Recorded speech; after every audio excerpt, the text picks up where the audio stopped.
The massive crystalline chamber of the Galactic Council fell silent as Ambassador Zekthera of the Vortak Empire stepped forward.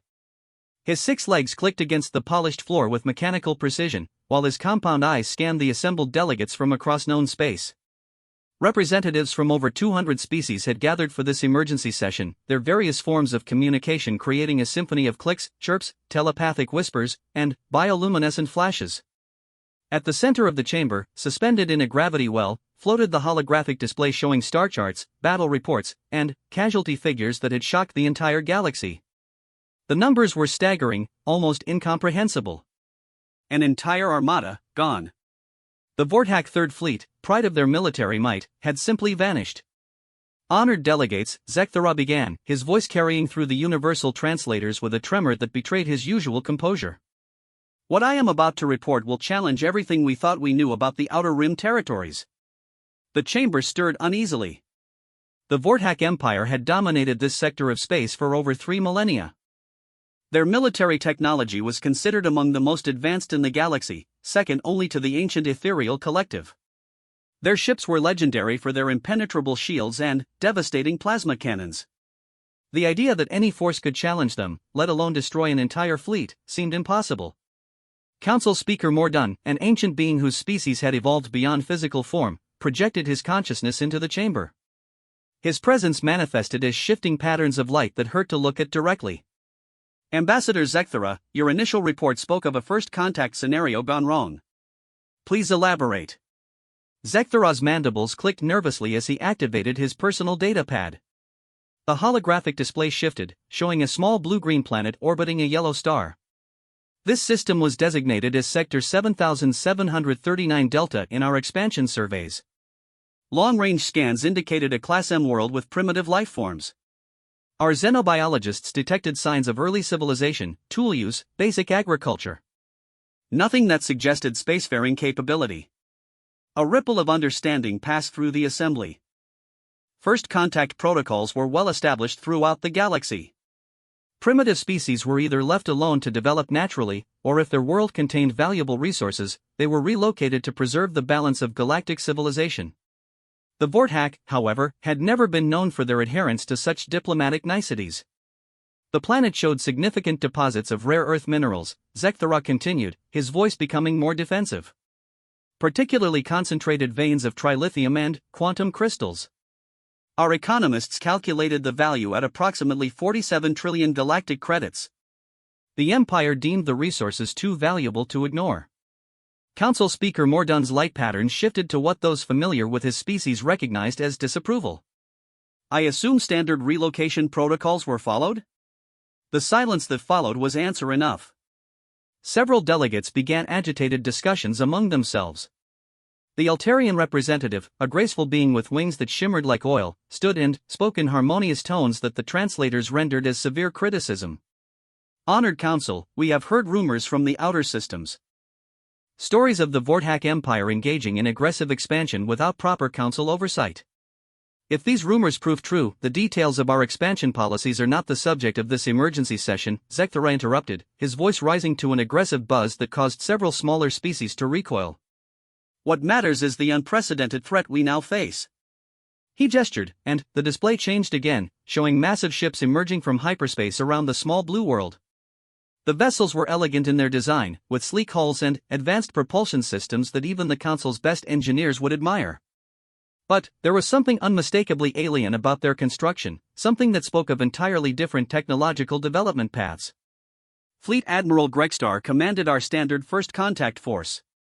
12 dreadnoughts, 48 cruisers, and supporting vessels.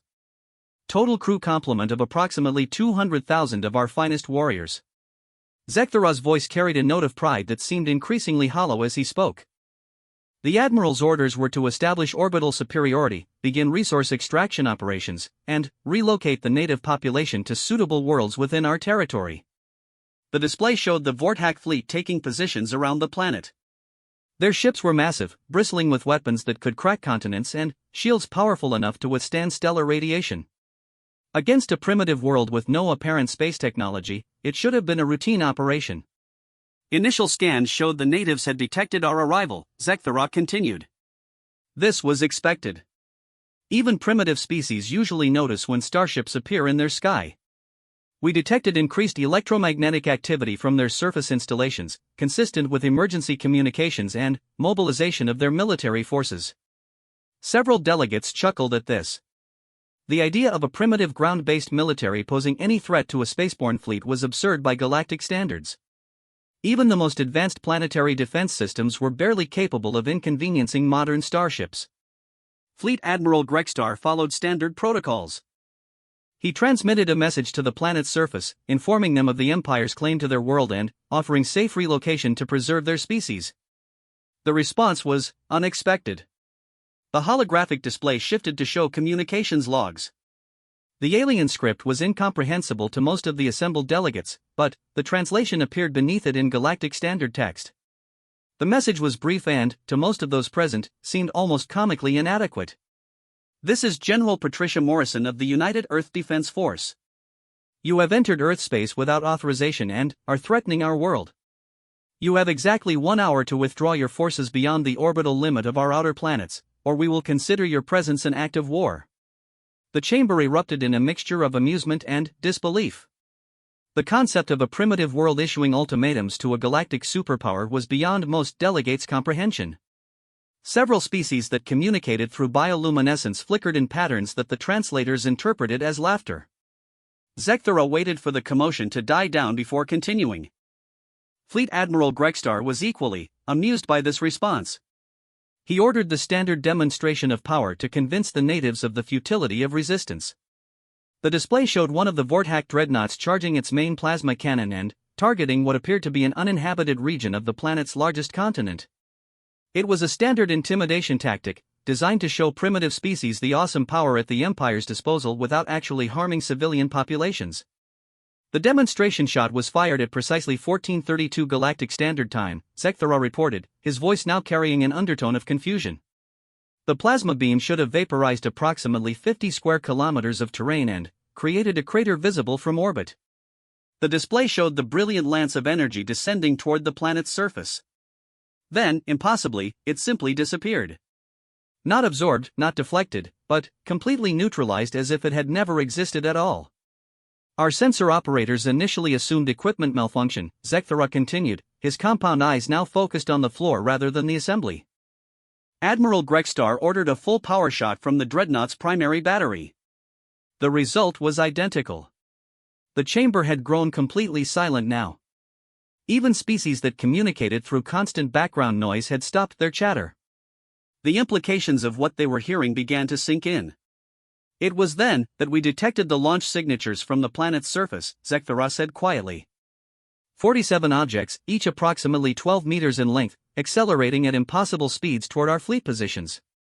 The display showed sleek projectiles rising from the planet's surface, their exhaust trails creating spectacular light shows as they climbed through the atmosphere and into space. But their acceleration curves were wrong, far beyond what conventional propulsion systems should have been capable of achieving. Fleet Admiral Grextar ordered defensive positions and activated all shield systems, Zekthera reported. Our point defense systems locked onto the incoming objects. Standard procedure for dealing with primitive missile attacks. What happened next would haunt the survivors of the Vorthak Third Fleet for the rest of their lives. The defensive systems that had protected Empire ships for centuries simply failed to function. The incoming projectiles passed through energy shields as if they weren't there, ignored electronic countermeasures, and struck their targets with devastating precision. In the span of 17 minutes, Zekthera whispered, the entire Third Fleet was destroyed. 12 dreadnoughts, 48 cruisers, and all supporting vessels. 200,000 of our people, gone. The silence in the chamber was now absolute. Even the ambient sounds of life support systems seemed muted in the face of such an impossible report. Finally, Council Speaker Mordun's light pattern shifted to what those familiar with his species recognized as deep concern. Ambassador, you're describing technology that surpasses anything in our databases. Are you certain of these reports? Zekthera activated another display, showing the final transmission from Fleet Admiral Grextar's flagship. The massive ship was breaking apart under the assault of weapons that seemed to ignore every known law of physics and engineering. In the background, other vessels of the fleet were suffering similar fates. This transmission was received at our nearest relay station 47 hours ago, Zekthera said. It is the last communication we received from the Third Fleet. The recording played Admiral Gregstar's final words, his voice distorted by the failing systems of his dying ship. Command, this is impossible. Their weapons are operating on principles we don't understand. They're not using energy weapons or kinetic projectiles. It's as if they're rewriting the laws of physics around their targets. Tell the Emperor that we have encountered something beyond our comprehension. These humans, they're not primitive. They've been hiding their true capabilities. And, now they're angry. The transmission ended in static as the Admiral's flagship was torn apart by forces that defied explanation. The assembled delegates sat in stunned silence, processing the implications of what they had just witnessed. The Vortak Empire, one of the most powerful military forces in the galaxy, had just suffered a catastrophic defeat at the hands of a species that wasn't even supposed to have spaceflight capability. But, perhaps most disturbing of all was the final word in the Admiral's transmission. Humans. A species name that appeared nowhere in the galactic databases, representing a civilization that had somehow developed technology that surpassed even the most advanced races in known space. And, according to the Admiral's final report, these humans were now angry. The council chamber remained silent as each delegate contemplated the same terrifying question: if the Vortak Empire could be destroyed so easily, what hope did the rest of the galaxy have against this unknown threat? The emergency session of the Galactic Council had been suspended for 6 hours while delegates consulted with their home governments, analyzed the Vortak data, and tried to process the impossible nature of what they had learned. When the assembly reconvened, the chamber's atmosphere had changed dramatically. Where before there had been casual interest and mild amusement, now there was palpable tension and fear. Council Speaker Mordun materialized his consciousness at the center of the chamber, his light patterns more agitated than many delegates had ever seen. We have received confirmation from multiple independent sources that the Vortak Third Fleet has indeed been destroyed. Long-range sensors from the Altarian Deep Space Network have detected debris fields consistent with Ambassador Zekthara's report. The holographic display showed grainy images captured by automated sensor stations positioned throughout the galaxy's outer rim. The debris patterns were unmistakable, the scattered remains of what had once been the Empire's most powerful fleet, now drifting in the void around a small blue planet that had somehow accomplished the impossible. More disturbing, the council speaker continued, is what our analysis teams have discovered about this human civilization during our emergency research session. Dr. Velnara of the scientific collective stepped forward, her tentacled form undulating with nervous energy. As the galaxy's foremost expert on primitive civilizations, she had spent the last 6 hours in frantic consultation with her research databases, trying to understand how they had so completely misread an entire species. Honored delegates, she began, her voice carrying the harmonic undertones that her species used to convey extreme urgency, we have made a grave error. What we categorized as a primitive civilization is actually something far more complex and dangerous than anything in our experience. The display shifted to show detailed analysis of human civilization, compiled from long-range observations, electromagnetic intercepts, and xenoarchaeological surveys. What had previously been dismissed as the simple tool use of a developing species now revealed itself as something far more sophisticated. Observing this species from a distance, we noted their use of primitive technologies, internal combustion engines, basic electronics, chemical propulsion systems. We assumed these represented the peak of their technological development. Dr. Velnara's tentacles writhed with what those familiar with her species recognized as professional embarrassment. We failed to recognize that these were not their primary technologies, but, rather their public technologies. Several delegates shifted uncomfortably at this revelation. The concept of a species deliberately maintaining two separate technological bases was not unprecedented, but it usually indicated a level of strategic thinking that primitive civilizations were not supposed to possess. Further analysis reveals that human civilization has been aware of galactic presence for decades, possibly centuries, Dr. Velnara continued. They have been systematically observing our activities throughout this sector of space while maintaining the appearance of a primitive, isolated civilization. The implications sent a chill through the assembly. If humans had been watching the galactic community for extended periods, they would have witnessed the conquest and subjugation of dozens of species by various galactic powers. They would have seen the methods used, the technologies employed, and the tactics that had proven successful across the galaxy. Most disturbing of all, Dr. Velnara said, her voice dropping to barely above a whisper, is the evidence that suggests they have been preparing for exactly this type of encounter. The display showed electromagnetic intercepts of human communications from the past several decades. The translation algorithms had finally cracked enough of their linguistic patterns to reveal conversations about something they called contact protocols and galactic defense initiatives.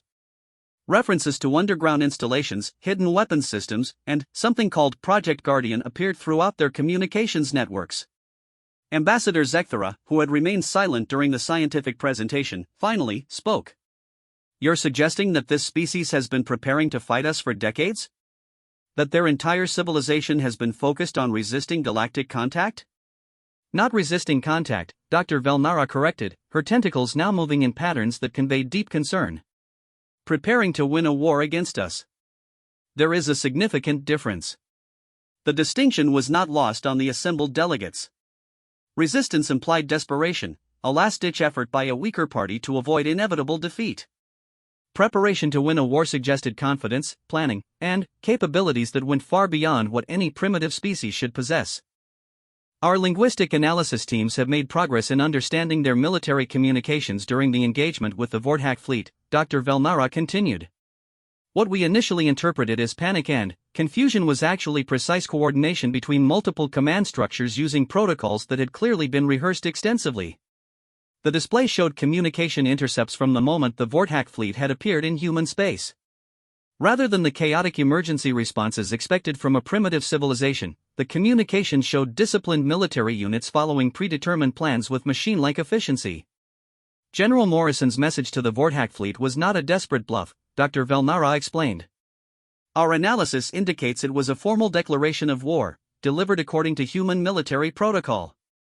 They gave the Vorthak exactly 1 hour to withdraw, not because they needed time to prepare, but because their own ethical codes required offering their enemies a chance to avoid destruction." The chamber erupted in startled discussions. The concept of a species powerful enough to destroy a galactic fleet still adhering to ethical constraints about offering their enemies escape was almost incomprehensible. Most galactic civilizations abandoned such luxuries once they achieved significant military power. Council Speaker Mordon's light patterns shifted to demand attention. "Dr. Velnara, your analysis suggests that humanity possesses technology superior to anything in our databases. How is this possible? Even the most advanced species in the galaxy required millions of years to develop interstellar capabilities." Dr. Velnara's response sent a new wave of unease through the assembly. "Honored Council Speaker, humans achieved spaceflight capability approximately 70 of their local years ago. Their technological advancement rate is unlike anything we have ever documented." The mathematics were staggering. Most species required anywhere from 50,000 to several million years to progress from their first use of tools to interstellar travel. Humanity had apparently compressed this development into a timespan that barely registered on galactic historical scales. "More concerning is the nature of their technological development path," Dr. Velnara continued. "Most species follow predictable patterns: discovery of energy manipulation, development of basic physics, gradual advancement through increasingly sophisticated applications of known principles. Humans appear to have taken a fundamentally different approach." The display showed comparative technological development charts. Where galactic species showed smooth, predictable advancement curves, humanity's development pattern looked like a series of impossible leaps, with sudden jumps in capability that defied explanation. They appear to have focused not on gradually improving existing technologies, but on fundamentally understanding the underlying principles of reality itself, Dr. Velnara explained. While other species spent millennia perfecting plasma weapons, humans were learning to manipulate the quantum foundations of matter and energy. Ambassador Kretalix of the Hegemony, a militaristic species known for their strategic expertise, stood to address the assembly. His crystalline form resonated with harmonics that conveyed urgent concern. "Dr. Velnara, you're describing a species that has weaponized theoretical physics. The weapons used against the Vorthak fleet, they weren't conventional armaments at all, were they?" "Correct," Dr. Velnara confirmed. "Our analysis of the engagement suggests that human weapons operate by locally altering the fundamental constants of reality within their target areas. They don't destroy ships so much as convince the universe that the ships were never properly constructed in the first place."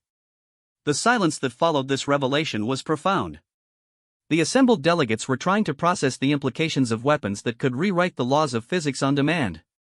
Such technology was so far beyond anything in their experience that most species lacked even the theoretical framework to understand it. But, perhaps most disturbing, Dr. Velnara continued, is what our analysis reveals about human military doctrine. The destruction of the Vorthak fleet was not a desperate last stand or even a full military response. Based on their communications patterns and resource allocation, we believe it was a limited engagement using approximately 3% of their available defensive capabilities. Ambassador Zekthara's compound eyes widened in disbelief. 3%? You're saying they destroyed our entire Third Fleet using 3% of their military power? Our calculations suggest that the actual figure may be even lower, Dr. Velnara admitted. The weapons systems used against the Vorthak fleet appear to have been automated defensive installations with minimal human oversight. We have detected no evidence that their primary military forces were even alerted to the engagement. The implications were staggering.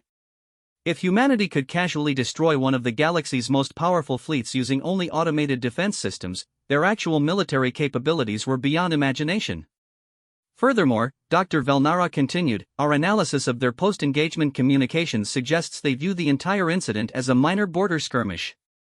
They have not mobilized additional forces, declared a state of emergency, or taken any of the actions we would expect from a civilization that had just engaged in interstellar warfare.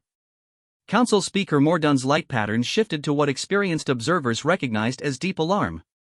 You're telling us that humanity just effortlessly destroyed a galactic fleet and considers it so insignificant that they haven't even bothered to increase their alert status? That appears to be correct, Dr. Velnara confirmed. In fact, their communications suggest they are more concerned about the diplomatic implications of the engagement than the military ones. They appear to be debating whether to formally announce their existence to the galactic community or continue maintaining their previous isolation. The chamber fell silent as delegates contemplated this information. Humanity had just demonstrated military capabilities that surpassed anything known to galactic civilization, and they were treating it as a diplomatic concern rather than a military victory. But the most terrifying implication was still to come. If humans were debating whether to reveal themselves to the galaxy, it meant they had been capable of doing so for some time. They had been watching the galactic community, learning about its politics and military capabilities, while remaining completely hidden from even the most advanced sensor networks. They were not a primitive species that had suddenly gained advanced technology. They were an advanced civilization that had been deliberately concealing their true nature while studying their potential enemies. And, now, for the first time in galactic history, one of those potential enemies had actually attacked them. The Galactic Council chamber had been reorganized into a crisis configuration, with military advisors and strategic analysts flanking each delegation. What had begun as a routine first contact report had evolved into the most significant security briefing in galactic history. The assembled delegates now understood they were facing an unprecedented situation that could reshape the balance of power throughout known space. Admiral Fexmore of the Combined Fleet Command materialized his holographic presence at the center of the assembly. The grizzled veteran of a dozen galactic conflicts had requested permission to address the Council directly, bringing with him tactical analyses that had kept military commanders across the galaxy awake for the past 18 hours. Honored delegates, Admiral Fexmore began, his scarred features bearing the weight of centuries of military experience. I have spent my career studying every form of warfare known to galactic civilization.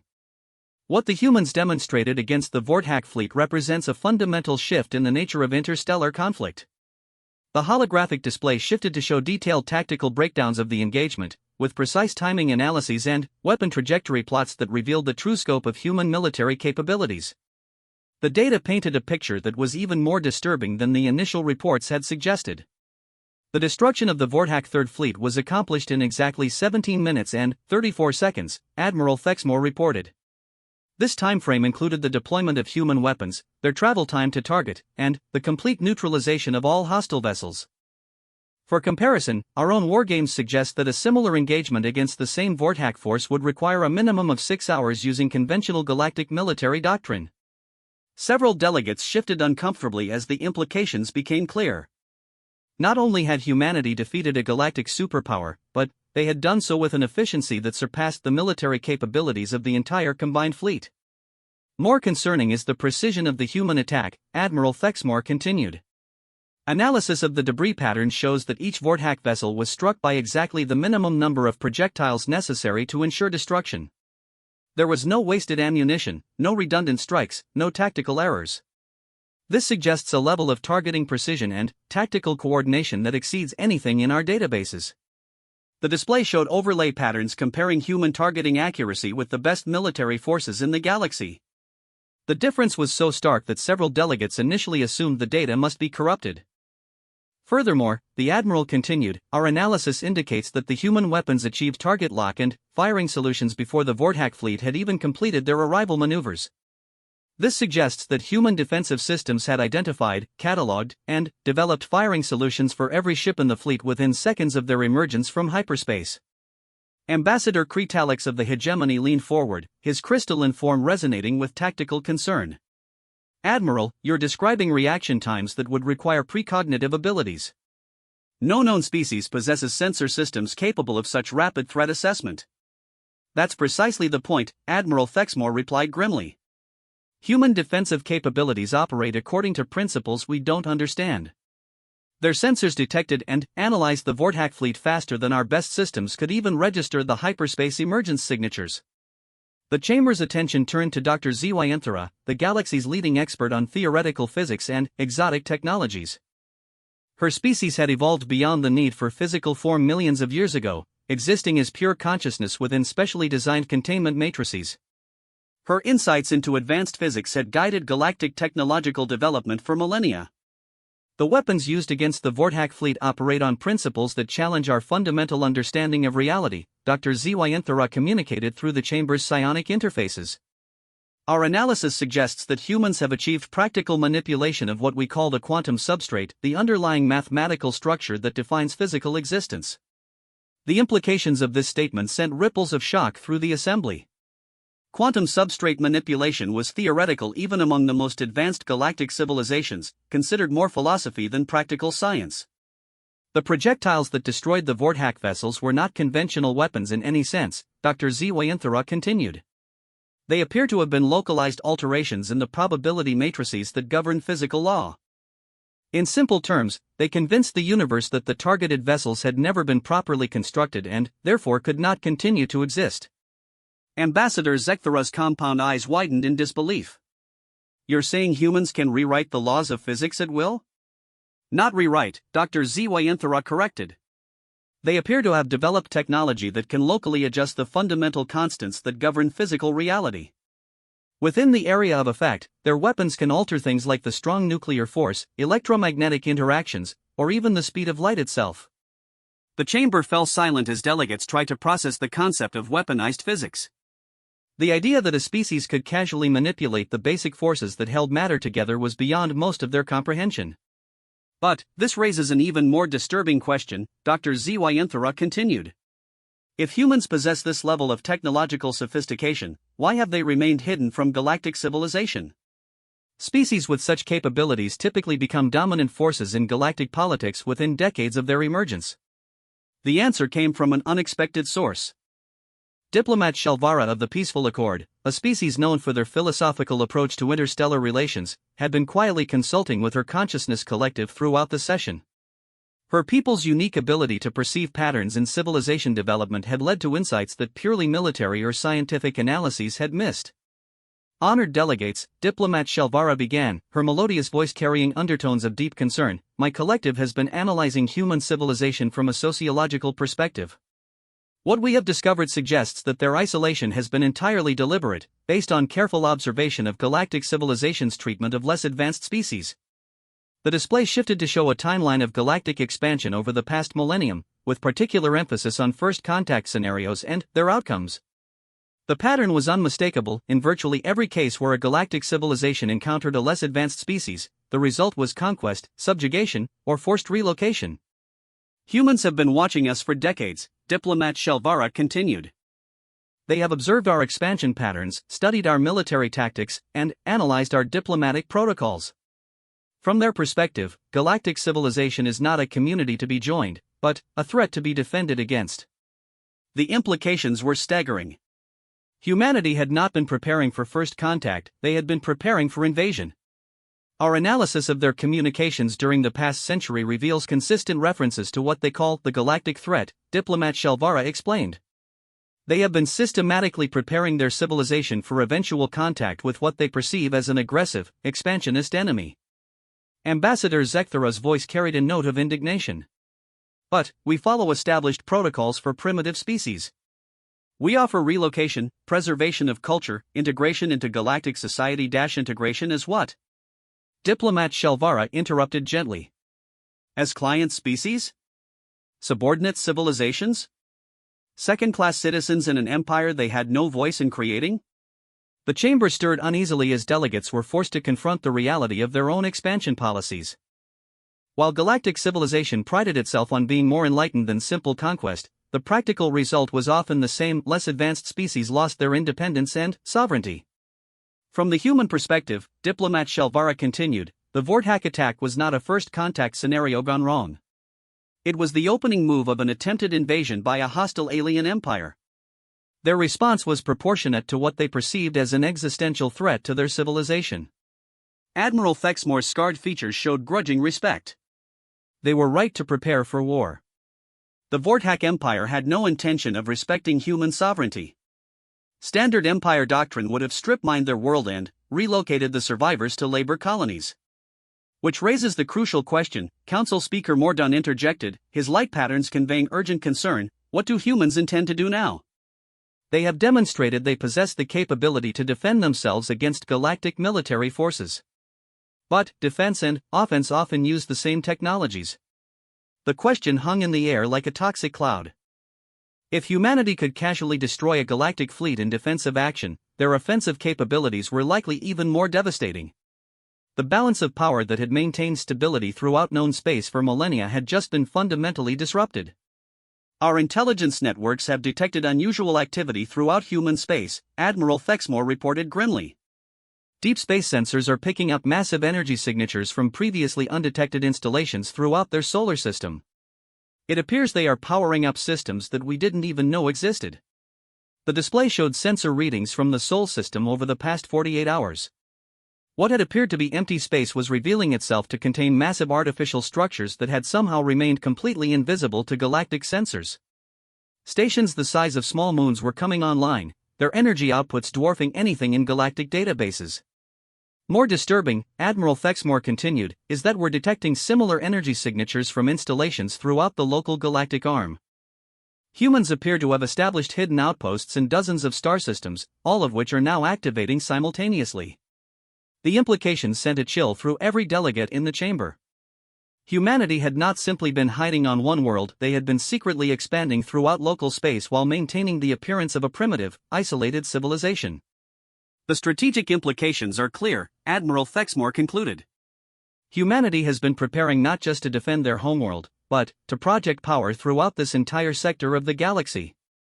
They possess the technology, the infrastructure, and, now the demonstrated willingness to engage galactic military forces. Council Speaker Mordun's light patterns shifted to what experienced observers recognized as deep alarm. Are you suggesting that humanity represents a potential threat to galactic civilization as a whole? Admiral Thexmore's response was delivered with the grim certainty of a career military officer who had spent his life analyzing threats to galactic security. I'm suggesting that humanity has just become the dominant military power in known space, and we have absolutely no idea what they intend to do with that power. The chamber fell into stunned silence as delegates contemplated a reality that had changed fundamentally in the space of less than 24 hours. The galaxy had a new apex predator, and it was a species that had every reason to view galactic civilization as a hostile enemy. Worse still, they had just given humanity a perfect justification for whatever action they might choose to take next. The emergency session had entered its third day, and the Galactic Council chamber had transformed into a fortress of activity. Intelligence reports flooded in from across known space, each one painting a more disturbing picture of humanity's true capabilities. What had begun as damage assessment had evolved into the most comprehensive intelligence analysis in galactic history. Director Kelnoth of Galactic Intelligence materialized his presence in the chamber's center, surrounded by holographic displays showing data streams from thousands of monitoring stations throughout the galaxy. His species had evolved specialized neural clusters dedicated to pattern recognition and threat assessment, making them invaluable for intelligence work. The patterns he had discovered over the past 72 hours had shaken him to his core. Honored delegates, Director Kelnoth began, his voice carrying harmonic undertones that conveyed extreme urgency. Our comprehensive analysis has revealed that humanity's capabilities extend far beyond what we initially understood. They are not simply an advanced civilization hiding among primitive species. They represent something entirely unprecedented in galactic history. The main display shifted to show a three-dimensional map of local space, with thousands of star systems represented as glowing dots. As the analysis progressed, specific systems began highlighting in different colors, revealing patterns that had been invisible to previous surveys. Over the past 48 hours, we have detected energy signatures consistent with advanced technology in over 400 star systems throughout the local galactic arm, Director Kelnath reported. These signatures were previously undetectable because humanity has developed stealth technology that operates on principles we don't understand. The implications sent waves of unease through the assembly. 400 star systems represented a territory larger than some galactic empires, and humanity had apparently been operating throughout this region completely undetected. More concerning is the nature of these installations, Director Kelnath continued.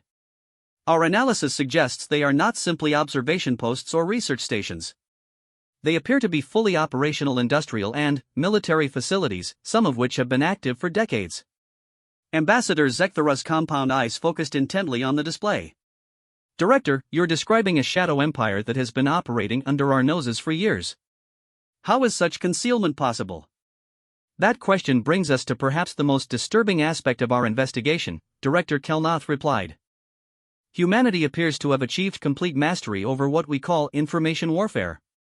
They have not simply hidden their technology from our sensors, they have actively manipulated our perception of reality. The display showed comparative sensor readings from the same regions of space taken over the past century. What had appeared as empty void or primitive asteroid fields now revealed themselves as massive artificial structures that had somehow remained completely invisible to even the most sophisticated galactic sensors. Our analysis indicates that human stealth technology operates by convincing our sensors that what they are observing matches our expectations, Director Kelnath explained. Rather than simply hiding their installations, they present false images that show us exactly what we expect to see: empty space, natural phenomena, or primitive civilizations. Dr. Velnara of the Scientific Collective, who had been consulting with her research teams throughout the session, stepped forward with additional findings that added new layers to the growing picture of human capabilities. Our xenobiology teams have made a breakthrough in understanding human physiology and psychology, she announced, her tentacles writhing with nervous energy. What we initially dismissed as primitive biology is actually highly optimized for technological integration and environmental adaptation.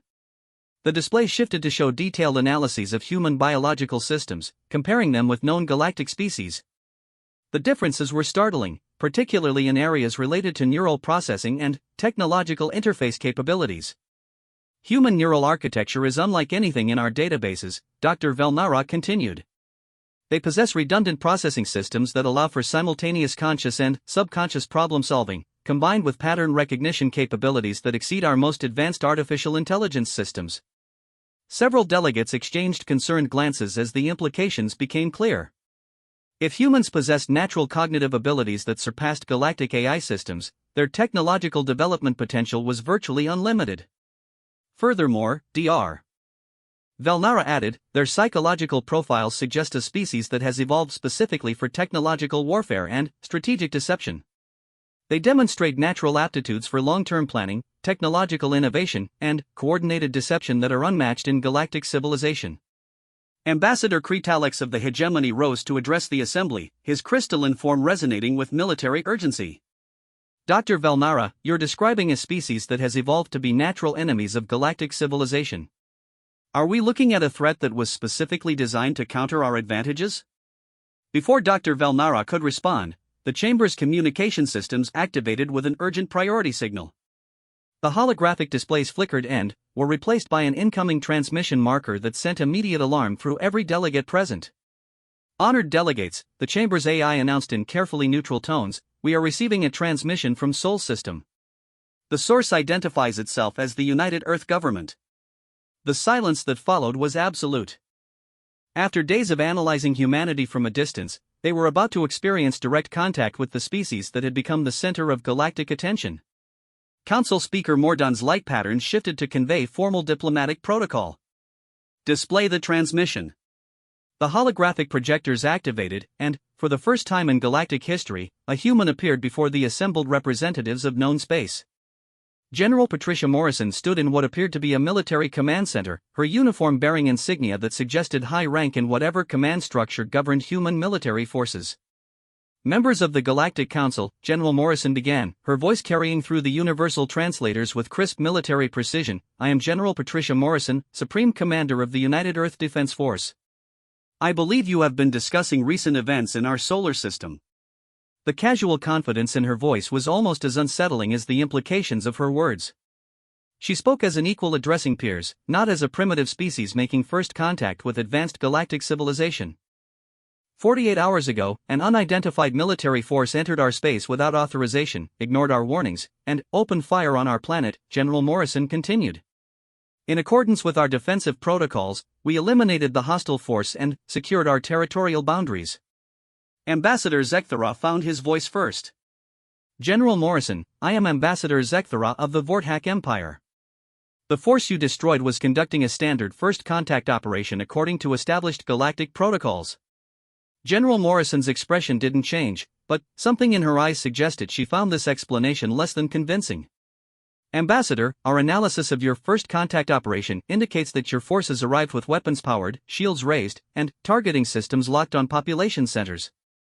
Your initial communication was a demand for surrender disguised as a relocation offer. The accuracy of her assessment sent uncomfortable ripples through several delegations.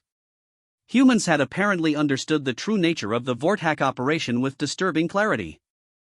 Furthermore, General Morrison continued, our monitoring of galactic civilization over the past century has revealed that your established protocols typically result in the conquest and subjugation of less advanced species. We declined to participate in such arrangements. Council Speaker Mordun's light patterns shifted to diplomatic concern. General Morrison, humanity's response to the Vorthak incursion has demonstrated military capabilities that far exceed anything in our databases.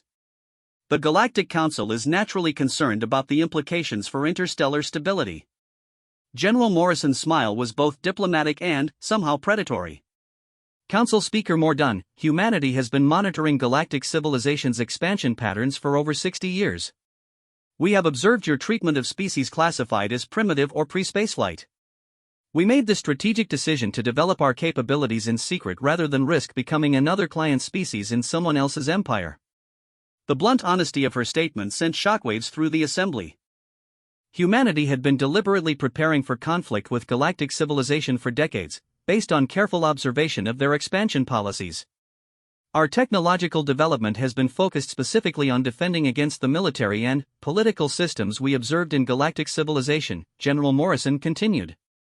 We designed our capabilities to counter the specific advantages that galactic powers use to subjugate less advanced species.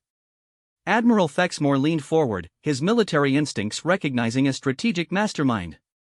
General, you're describing a comprehensive military development program specifically designed to counter galactic military doctrine.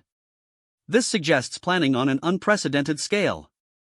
Admiral, humanity learned long ago that the best way to avoid becoming a victim is to ensure that victimizing you becomes prohibitively expensive, General Morrison replied. We observed that galactic expansion relies on overwhelming technological superiority against unprepared opponents. We decided to become prepared. The implications were staggering. Humanity had not simply developed advanced technology, they had specifically developed technology designed to neutralize the advantages that galactic civilization used to maintain its dominance. The question now, General Morrison continued, her tone becoming more serious, is what humanity should do with the information we have gathered about galactic civilization's methods and intentions. The chamber fell silent as delegates realized they were no longer analyzing a threat, they were being evaluated by one. The balance of power in the conversation had shifted fundamentally. Our analysis indicates that several galactic powers maintain policies that are fundamentally incompatible with human concepts of sovereignty and self-determination, General Morrison stated. The Vorthak Empire's attack on our world was not an isolated incident, but part of a systematic pattern of aggression against species classified as inferior. Ambassador Zekthara's voice carried a note of desperation. General Morrison, the Galactic Council maintains diplomatic protocols for resolving such conflicts. Surely we can reach an understanding. Ambassador, General Morrison interrupted, her voice carrying the authority of someone accustomed to making decisions that affected billions of lives. Humanity has spent 60 years studying your diplomatic protocols. We have observed their practical application in hundreds of first contact scenarios. We are not interested in becoming another case study in galactic expansion. The transmission continued, but the delegates were no longer simply receiving information, they were being presented with an ultimatum disguised as a diplomatic communication. Humanity had revealed itself not as a potential member of galactic civilization, but as its judge. General Morrison's image remained steady in the center of the chamber as delegates processed the implications of her words. The communication had evolved far beyond first contact protocols into something unprecedented in galactic history, a confrontation between established galactic power structures and a species that had deliberately positioned itself as their equal. General Morrison, Council Speaker Mordaunt began carefully, his light patterns conveying diplomatic caution. Humanity's concerns about galactic expansion policies are noted. Perhaps we can arrange formal diplomatic negotiations to address these issues through established channels. General Morrison's expression suggested she found this proposal anticipated but insufficient. Council Speaker, our analysis indicates that your established channels have never successfully prevented the subjugation of a species classified as primitive. We have observed 17 separate instances over the past 40 years where diplomatic negotiations resulted in the complete loss of sovereignty for the weaker party. The accuracy of her historical knowledge sent uncomfortable stirrings through several delegations. Humanity had not simply been watching galactic civilization, they had been systematically studying its methods and outcomes with the thoroughness of military intelligence analysts. Furthermore, General Morrison continued, our strategic assessment indicates that humanity's continued existence as an independent civilization is incompatible with current galactic power structures. Species with capabilities that cannot be controlled or predicted are historically eliminated or absorbed by galactic empires. Ambassador Zekthara's compound eyes widened as he realized where this conversation was leading. General, surely you don't believe that humanity faces an existential threat from galactic civilization as a whole? General Morrison's response was delivered with the calm certainty of someone stating obvious facts. Ambassador, in the 64 years since humanity achieved interstellar observation capability, we have documented over 200 cases of galactic civilizations eliminating potential rivals through military conquest, economic manipulation, or technological sabotage. We have no reason to believe we would be treated differently. Dr. Valnara stepped forward, her tentacles writhing with scientific curiosity mixed with growing alarm. General Morrison, your strategic analysis assumes that galactic civilization would view humanity as a threat requiring elimination. But surely diplomatic coexistence is possible? Dr. Valnara, our xenopsychological studies indicate that galactic civilization is fundamentally structured around hierarchical dominance relationships, General Morrison replied. Independent civilizations with significant military capabilities are not tolerated within galactic power structures. They are either subordinated or eliminated. The clinical precision of her analysis was disturbing not only for its accuracy but for its implications about humanity's intentions. They had not simply prepared to defend themselves, they had prepared for a conflict they viewed as inevitable. This brings us to humanity's decision regarding our future relationship with galactic civilization, General Morrison announced, her tone becoming more formal. Based on our analysis of galactic expansion patterns, military capabilities, and diplomatic precedents, humanity has concluded that peaceful coexistence with current galactic power structures is impossible. The chamber stirred with growing alarm as delegates began to understand that they were not participating in a diplomatic negotiation but witnessing a declaration of war against galactic civilization itself. However, General Morrison continued, humanity recognizes that many individual species within galactic civilization have been coerced into their current positions through the same mechanisms that were attempted against Earth. Our conflict is not with subjugated peoples, but with the power structures that subjugate them. Admiral Thexmore leaned forward, his military experience recognizing the strategic implications of her statement. General, are you announcing humanity's intention to actively oppose galactic expansion efforts? Admiral, humanity is announcing our intention to establish a new paradigm for interstellar civilization based on voluntary cooperation rather than hierarchical dominance, General Morrison replied. We will no longer tolerate the conquest and subjugation of independent species by galactic empires. The implications of her words sent shockwaves through the assembly. Humanity was not simply declaring independence from galactic civilization, they were challenging its fundamental organizing principles. Our analysis indicates that current galactic stability is maintained through the systematic suppression of potential rivals and the forced integration of weaker species into imperial structures, General Morrison continued. humanity proposes an alternative model based on genuine sovereignty for all sapient species. Council Speaker Mordaunt's light patterns shifted to convey urgent concern. General Morrison, what you're describing would require fundamental changes to galactic political and economic structures. The disruption would affect billions of civilizations. Honored Council Speaker, our analysis indicates that these billions of civilizations are already experiencing systematic disruption through conquest, subjugation, and forced integration, General Morrison replied. We simply propose to end that disruption by eliminating its causes. Ambassador Kretalix of the Hegemony rose to address the assembly, his crystalline form resonating with military alarm. General Morrison, you're describing the dismantling of galactic civilization as we know it. The political and economic chaos would be catastrophic. General Morrison's smile was both understanding and implacable. Ambassador, what you call galactic civilization, we call an organized system of oppression maintained through superior military technology. We have developed the capability to neutralize the technological advantage. The holographic display shifted to show real-time images from throughout human space. The massive installations that had been powering up over the past few days were now fully active, their energy outputs creating spectacular displays visible across multiple star systems. These installations represent humanity's contribution to galactic civilization, General Morrison announced. They are broadcasting what we call liberation fields throughout local space. Dr. Zyanthara, the galaxy's leading expert on theoretical physics, projected her consciousness forward with urgent concern. General Morrison, what exactly are these liberation fields? Dr. Zyanthara, our analysis indicated that galactic dominance is maintained through technological advantages in weapons, shields, and propulsion systems, General Morrison explained. Liberation fields neutralize these advantages by equalizing technological capabilities across all species within their area of effect. The implications were staggering. If humanity could neutralize the technological advantages that maintained galactic power structures, the entire balance of interstellar civilization would collapse within months. Species that have been subjugated due to technological inferiority will find themselves on equal footing with their former oppressors, General Morrison continued. Those who have maintained power through technological dominance will discover that their advantages have been neutralized. Admiral Thexmore's scarred features showed a mixture of professional admiration and existential terror. General, you're describing the complete restructuring of galactic military power. The strategic implications are beyond calculation. Admiral, humanity has spent decades calculating those implications, General Morrison replied. We have determined that the temporary chaos of restructuring is preferable to the permanent suffering of continued oppression.